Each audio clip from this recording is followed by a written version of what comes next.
पहले आपसे सवाल पूछ लूं, भाई देश की सेनाओं को अभी छूट है ये 11 साल से, या फिर हम तो 78 साल का इतिहास यही पढ़ते हैं कि भाई हमारी सेना ने 48 में और 65 में, 62 में, 71 में और 99 में खट्टे किया दुश्मन के दांत।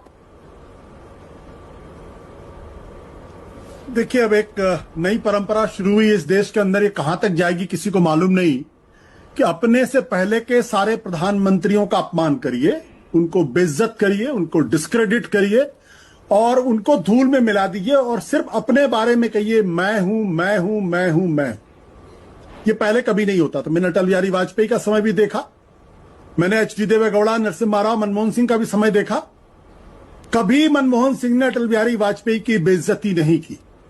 लेकिन आज जिस तरीके से पिछले 10 सालों में नरेंद्र मोदी जी की सरकार के आने के बाद से नेहरू जी का, इंदिरा गांधी जी का सबका अपमान किया जा रहा है, इतिहास इनको माफ नहीं करेगा और इतिहास इनके साथ इतना ऐसा बर्ताव करेगा कि फिर कभी कोई इस तरीके से नहीं कर पाएगा। ये मैं बड़ी जिम्मेदारी से इस बात को कह रहा हूं। और जो पीढ़ियां अपने पुरखों का अपमान करती हैं, वो पीढ़ी कभी आगे प्रगति नहीं कर सकती। नेहरू में 50 गलतियां थी, गांधी जी में 100 गलतियां थी, इंदिरा गांधी में 100 गलतियां थी।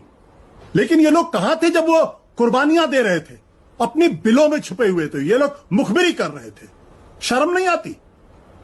आज नेहरू जी का आप अपमान कर, आप आलोचना करिए ना। खैर, मैं उस बहस में नहीं जाता हूं क्योंकि वो बहुत अलग तरीके की बहस हो जाती। सबसे बड़ी बात यह कि आप इंदिरा गांधी को लेकर आप गालियां देते, दीजिए।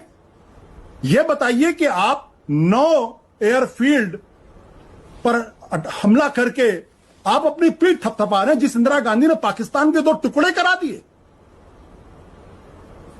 और आप तो कहते थे हम पीओके लेके रहेंगे।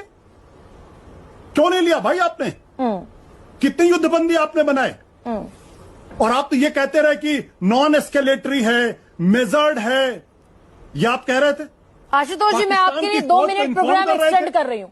एक सेकंड आशुतोष जी, मैं आपके लिए 2 मिनट प्रोग्राम एक्सटेंड कर रही हूं और मैं आपसे ये पूछ रही हूं, ये ऑपरेशन ऑनगोइंग है, ये ऑपरेशन ऑनगोइंग का मैसेज यही है ना कि भाई अभी कार्रवाई अधूरी है? मैं 1 मिनट अपनी बात पूरी कर लूं। हाँ, हम क्या कह रहे थे? मेजर्ड है। जंग में कुछ भी मेजर्ड नहीं होता। जंग में कोई नॉन एस्केलेटरी नहीं होता।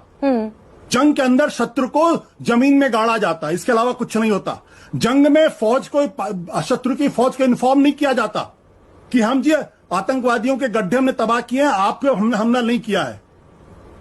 ये क्या हो रहा था? और जब सवाल पूछो तो उसके बाद आप देशद्रोही हैं, आप गद्दार हैं, आप पाकिस्तान